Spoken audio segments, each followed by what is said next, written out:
Before we start sa ating video, paki-subscribe sa ating YouTube channel and paki-like, supportang user ang Minotaur, nag-iisang room-roamer na Minotaur dito sa ML player. Thank you all, love you all.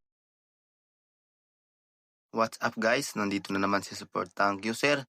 Kung hindi ka pa naka-subscribe sa ating YouTube channel, paki-subscribe na para mag-usa tadanhi. Ito guys, hinaharas namin yung hanabi guys, kaya nabigyan namin yung hanabi. So dito, nakapag-last kill ako dito.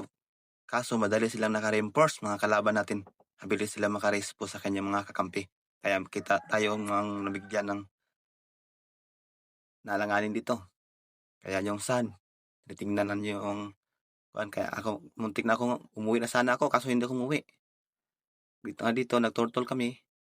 So, tumatakbo yung low HP kaya hinabol ko. Kaso lang, tigas pala, wala akong damage. So, nandito, yung tank nila, tumakbo rin. Ang bilis lang makarespo sa kanyang mga kampi.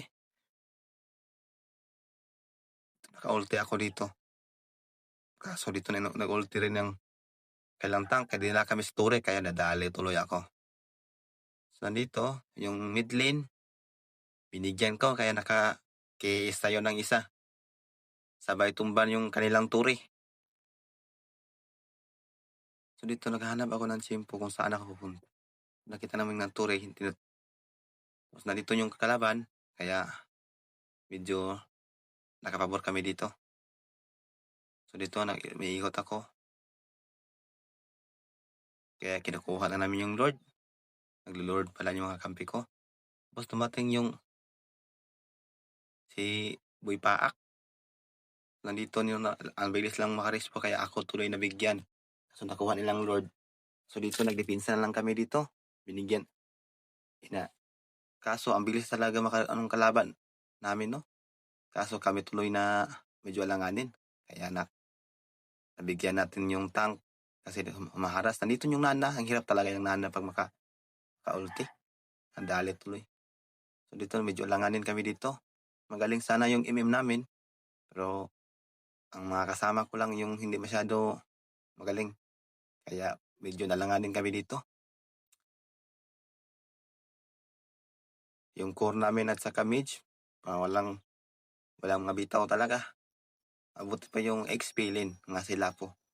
Kaya medyo sustain siya. Kaya dito, pinasag namin yung good lane.